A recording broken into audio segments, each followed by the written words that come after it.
My name is Lucy Regipowski. I'm the Director of Economic Growth and Tourism for Rockland County. My department is responsible for economic development, workforce development, and tourism, all which serve to really help grow the economy here in the county. I'm pleased that you are here today at the Rockland County Career Center. This center provides employment and training for individuals that are seeking to obtain jobs as well as move up in their careers. We also serve businesses in the area. We provide not only qualified employees for them, but also help them with the slew of services to make sure that their needs are met here in Rockland County. Today I have the distinct honor of introducing to you our County Executive, Ed Day.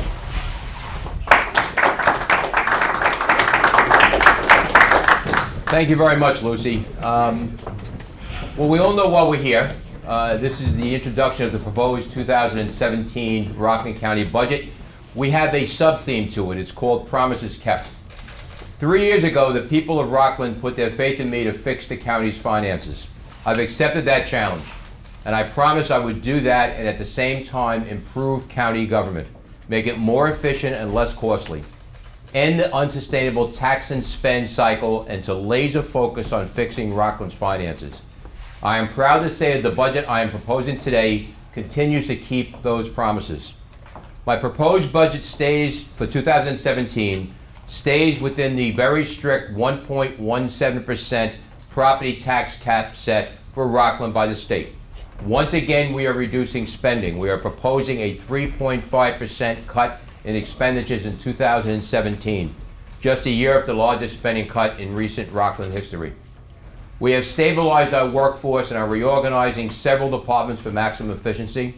And this is the second of my 3 budgets that stayed within the property tax cap, even as we continue to pay down the deficit bond of $96 million. That bond gets rid of the deficit that we inherited when we came into office in 2014. The deficit bond alone would have caused a double-digit tax increase if we hadn't imposed such strict fiscal discipline on the county operations. Before I continue, I want to introduce Stephen DeGroat, our Commissioner of Finance, and Steve Grogan, our Deputy Commissioner and Budget Director. The budget that broke the cap, the 2016 budget, you will remember, was hampered when a prospective buyer of the Summit Park Nursing Home and Hospital backed out at the last minute, in fact, the day before the budget was being submitted, leaving us with an unanticipated cost of closing the facility. Keeping it open would have guaranteed a minimum of a 10% property tax increase, so in my view, we had no choice. So we had to exceed the cap, but even so, we kept the increase very low to just about $4 a month, about the price of a cup of coffee. With this budget, we cut spending again for the 3rd time in my 3-year administration. We are expecting an audit of our 2015 budget that should be completed any day to show another budget surplus. We have reversed the trajectory of unsustainable tax and spend county government. That cycle had you, the taxpayers, on the hook for increases of 30%, 18%, and 11% in the 3 years prior to my taking office. No more. We are keeping our promises. What does all this mean to you, the average taxpayer? I'd like to refer to you to chart number 1, which shows our property tax history. You can see the trajectory has been reversed as it relates to property tax increases, and you look at the high points of the 30% number, you can see it very clearly that we are taking down the property tax increases from where they had been in 2012, 13, and the 14 budget. This means a minimal tax increase of about $1 per month for the average residential property owner. This is good news for everyone, but we have better news for the residents of Clarkstown, Ramapo, and part of Orangetown. Sorry, not Haverstraw this time. Your sewer user fees are going down by almost 4% annually. This decrease in your bill is occurring because my administration took the initiative to work in partnership with the Sewer District, our County Auditor Bob Bergman, and Clarkstown Supervisor George Holman to review operations, find efficiencies, and ensure an appropriate fund balance reserve. This is the first time these sewer fees have ever been decreased. This will save taxpayers an estimated $12 million annually. Thanks to our action, those property owners in the Sewer District number 1, 2/3 of all taxpayers in Rockland, will see their overall tax bill for county services stay roughly the same. That's right, a 0% tax increase. We were on track to have a budget surplus, which would have been the third in a row of my administration. But we had to oppose austerity measures due to the failure of the legislative majority to sell the same building for the $4 million that the legislature included in their 2016 budget. Because of this failure, our early projections show that we will end this year essentially flat or with a very small deficit. It is a sad commentary because this is a horrible message to send to our rating agencies when we've been doing so well to show any deficit. So we're hopeful we are taking additional steps to minimize any additional cost between now and December 31st to avoid that. This year's budget once again cuts spending. In 2017, we will spend 3.5% less than we did in 2016. And you will note from chart 2 the net appropriations, and you can see the very defined downward fall in spending in Rockland County. This spending cut comes a year after my administration cut spending by almost 6%, the largest cut in the recent history of Rockland County. Over the past 2 years, we have cut spending more than 9%, or $67 million. And I want to take a moment to emphasize something. We have done that without cutting services. Again, most importantly, it reverses years of unsustainable tax and spend policies of the past. And I proudly report to the taxpayers of Rockland who elected me 3 years ago to right this financial ship that we are keeping that promise too. The $138 million deficit I inherited is now down to just about $17 million. Another promise kept. For 2017, we are continuing to make good on our promise to reform your government, to make it more efficient and more responsive, to make your tax dollars go further. These highlights from this year's budget proposal show how we're going to keep doing it. Have you heard enough about corruption in New York State? I know I have, and we're taking steps to make sure that doesn't happen here in Rockland County to the extent we in county government outside of prosecutorial range can do. We are creating an inspector general position. This is something I spoke about in 2013 when I first ran for office. This would be an independent person reporting to the county attorney. The county attorney, remember, reports to both the county executive and the county legislature. The county attorney is as independent as the inspector general will be. This person will be charged with overseeing county contracts and conducting audits and investigations to ensure taxpayers are getting their money's worth, and also to attack any potential fraud. This will be funded by a small charge on private contractors, not by taxpayers, not by not-for-profits, and not by other municipalities. And I wish to thank legislator Charles Falsiglia for his work in bringing this issue forward again and anew. And also would like to thank our County Attorney Tom Humbach and Stephen Powers, our Intergovernmental Relations Director, who put this whole process together. We have stabilized our workforce, eliminated some positions while creating others, with a net loss of 11 positions, requiring 9 layoffs for 2017. How we're going to do this is by phasing out services now being provided by the county that duplicate public services available elsewhere. We'll continue to improve oversight of the funding we give some of our not-profit agencies and community groups, which allowed us to get an additional $1 million in reimbursement. That means less cost to you, the taxpayer. This was done last year, and I want to give acknowledgement to Bob Bergman and Myrna Bass-Hargrove for their work by moving these agencies into a more defined connection with county government with contracts. We provide the oversight the controller demanded, and we also are allowed to get reimbursements in some settings like that, thus saving $1 million. We are seeing the economic benefits from these policies. Growth. Businesses are moving to our county, and you just need to look right here. The new Haverstraw Tech Center, which Lucy spoke of a little while ago, a partnership with Rockland Community College, which offers a 3D printing lab, high-tech classrooms, and a business innovation mall. We have a vibrant economy here in Rockland, something we did not have a few years back. Unemployment is down, and we still work to make sure as many as possible are employed. People have jobs, so they have money to spend. I recognize our Economic Growth and Tourism Director, Lucy Razapowski, who took a basic patronage job that I inherited from the previous administration and created a vibrant new model that is bringing wealth to Rockland County. We're continuing to restructure government and work our way out of the financial hole that earned Rockland the shameful distinction of being the most fiscally stressed municipality in the state. As you can imagine, this has not been easy. It is a big job, and it is not one without a degree of sacrifice. My office submitted in August a proposal to the legislature to override the property tax cap if necessary. Basically, we wanted to ask them if in their judgment this is something they felt was appropriate. The legislature failed to act upon this request and made no movement on that resolution. As a result, my administration had very little wiggle room, not something we shied away from, obviously. Our first priority must be to fund all mandated programs. We did that, and there was very little money left over if we were to stay under the property tax cap.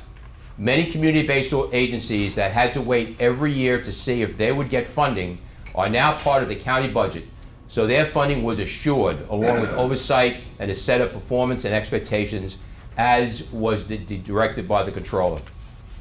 This group includes many senior clubs, as well as VCS, Venture, Catholic Charities, JCC, the Jewish Federation, People of People, Share, Head Start, the Martin Luther King Center, and many, many others. As I said, there are sacrifices. We have to make hard choices. Choices that this year, unfortunately, will not allow us to fund some of the other community groups that county taxpayers have supported in the past. Because the legislature did not authorize exceeding the cap, sadly, we will not be able to fund some of the nonprofit and community organizations known as 224s in my proposed budget. This funding, a total of $1.6 million, is now in the hands of the legislature to address. And know that these agencies are fully within the domain of the legislature, as recently affirmed by the chairman of the legislature. As promised, we continue to examine every service and every function of county government. We are reorganizing several county departments to make them more efficient and less costly. These efforts include Departments of Social Services, Department of Health, Department of Personnel, the Finance Department, and the Community Development Department. We will continue to deliver high-quality service to the residents of Rockland County, but in a smarter way. We also acknowledge that the role of county government is changing. New York State is requiring counties to move away from being a direct service provider to having more of an oversight role. Rockland is taking steps in this budget to adapt to that model that the state of New York is setting for our counties. We are eliminating redundancies. Why should taxpayers pay for the same service twice? As a result, we are redeploying county employees into job functions that better fit the reality of the changing needs of our government. And I refer you to chart number 3, position history in Rockland County. You'll see significant change over the past number of years. Our county workforce has stabilized Rockland County, which at one time had about over 3,000 employees. When I took office in 2014, there were 2161 positions. In 2015, there were 2,021 positions, and in 2016, there are 1,696 positions. In January 17, we will have 1,690 positions. We have had a net reduction of 11 positions next year, which will translate into 9 layoffs. We have reduced 22% of the positions since I took office in 2014. Another promise kept, but I have to say this with a caveat. I offer a very huge thank you to our very talented workforce who has admirably adjusted to these changes. And I will let the people of Rockland County know I could not be more proud of the people who work for Rockland. They do an admirable job, and they work very, very hard at it.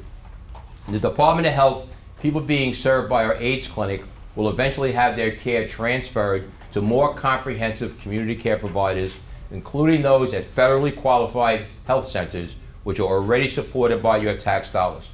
This also reflects a change in the way medicine understands and treats people with HIV and AIDS. In the early days of the AIDS epidemic, community physicians did not know how to care for these patients, and sometimes they really didn't want to. In the 1980s into the 1990s, sadly, many of these patients died because of their being ignored. They had no place to turn but to county-operated clinics at that time. Things are different now, thankfully. These patients can live a long time, and other community resources now exist to treat them. No one will be left without care as we make an orderly transfer of patients to these community resources in preparation for ending this program. We're eliminating 2 positions in that program this year, and again, this is a transformation, this is a transition, and a transformation of our organization.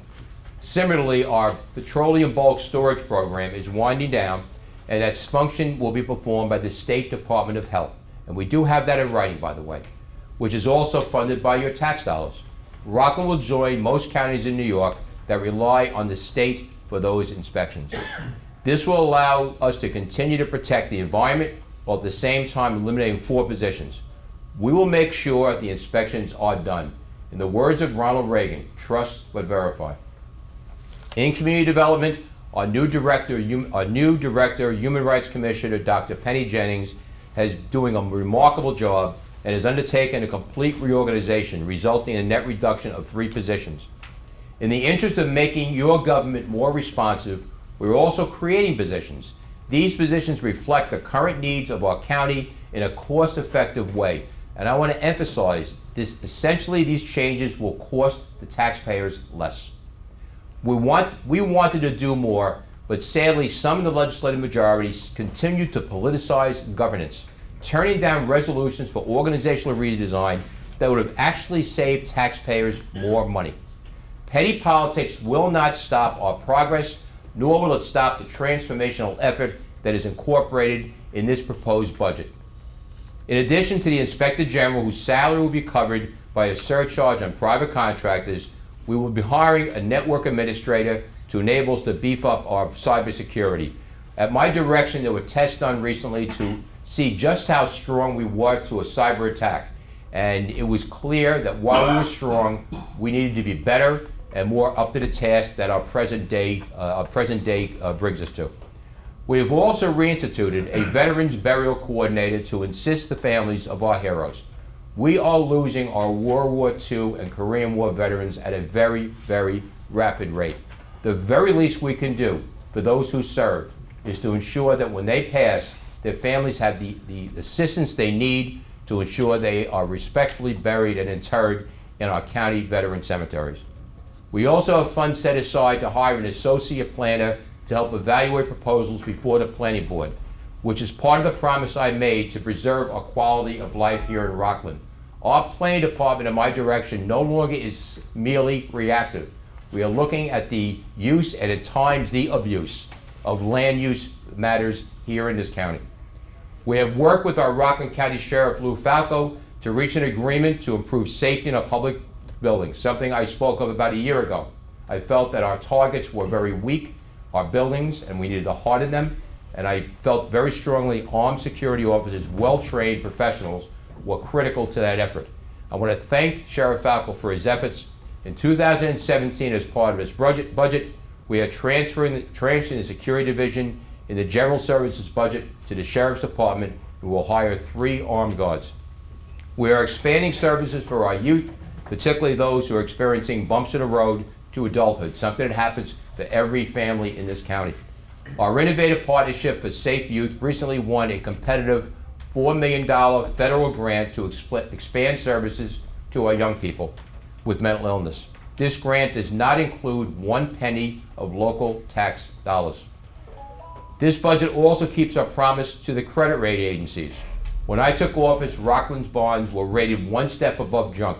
Since then, we've had 3 upgrades, and the agencies have given us a positive outlook. We hope that the fiscal restraint, prudent planning, and continued improvements in county finances prompt those rating agencies to upgrade us once again in the near term. Many people in my administration have worked very hard to create this proposed budget and to make sure that it came in balance and under the cap. I would like to offer a special thanks to Commissioner of Finance Stephen DeGroat, his Deputy Commissioner Steve Grogan, for their efforts in this endeavor. It is very important to understand something. When you look at how we break this out, when you detail it, and I know we talked about this yesterday, the projections we are making are extremely conservative. We've been doing this since 2000 for the 15, 16, and now 17 budget. What got us into trouble was the games that were being played with budgets where unrealistic projections were being offered as part of the budget and affirmed. That will not happen under my watch. The proof is in the pudding. The fact is our recipe for fiscal health is working. We are cutting spending, holding the line of taxes, and making your government more efficient and responsive to the current needs of our community. This recipe has proven to be successful as we have saved millions of dollars in operational costs. Yes, that is your money. The budget we are proposing is a solid, fiscally prudent plan that keeps taxes under the tax cap, lowers spending, and increases efficiency. I am keeping my promises to the taxpayers, and I am hopeful the legislature supports me in this endeavor. I want to thank you for your time. If there's any questions, we certainly will field them. Yeah. What proposals in this budget do you think the legislature will fight against or not endorse? I'm not going to engage in too much conjecture. I would like to think that by and large, they would look at a very common sense proposed budget and affirm it.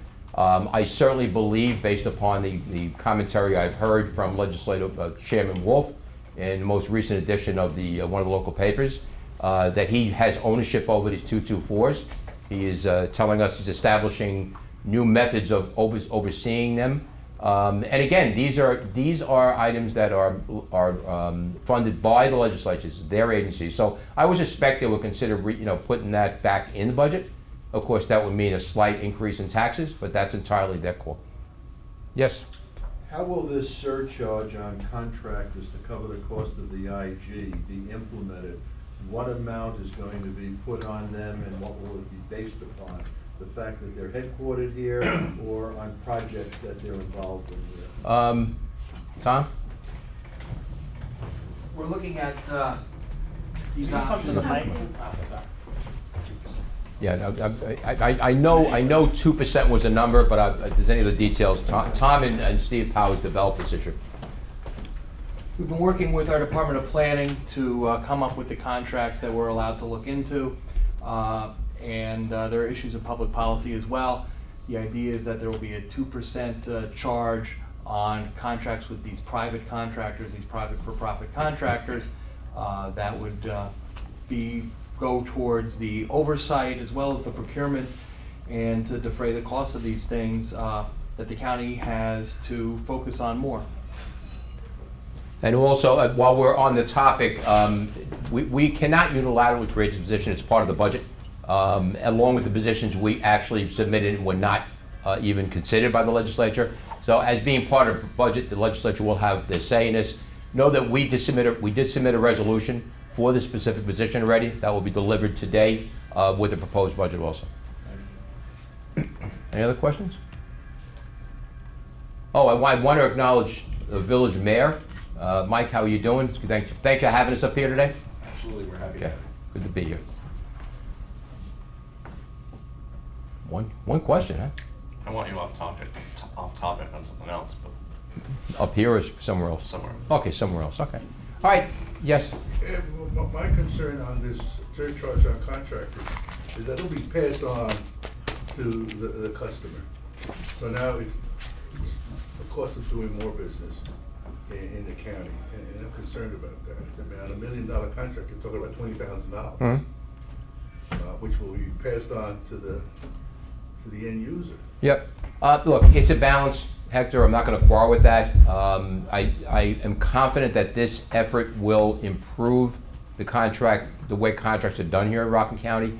And when you think about what an IG will be doing to prevent fraud, to prevent waste in contracts, there are some of the things that can and can't be done. I think at the end of the day, we will see a fairer system. If there's something going on that isn't quite kosher, lack of a better word, we're coming to Rosh Hashanah right now, so I guess I'll use that word. It'd be good to have a set of eyes that are independent on the process to ensure that things will be done properly. It has always been troubling to me as when we first came into office, and the controller noted this when he looked at some of our contracts, especially in DSS, going back to 2012, 2013. It troubled me to see the lack of structure as it came to award at times. And even with the best effort that was done by Paul Brennan and his people in purchasing, it just troubled me how it all happened. I'm trying to stay ahead of the curve as it relates to criminality, fraud, cheating. And how we do it, you know, again, it's a judgment that's been made. It will be heard by the legislature. I think the price that we're looking for, and again, we're not looking for municipalities or not-for-profits. We made a judgment for a small fee. And it's done, at least this fee is pretty transparent and open, unlike the fees that are being levied now on power products, because they want green energy now. Most people don't even know how much it's gonna cost you. So, you know, we're trying to do it in a transparent, open way. And if there's a disagreement with this, there will be 2 months where the legislature will be hearing it publicly, and obviously, opposite views are always welcome. If there's a better way that we're missing, you know, I've been told many, many times that I don't have all the answers, and to this day, I'll make my best judgments as they are. Thank you. Any other questions? Okay, thank you all for coming. I appreciate it very much, and make sure you stop somewhere in the middle of the village for lunch, and let's get the economy boosted here in the village of Haverstraw. Thank you.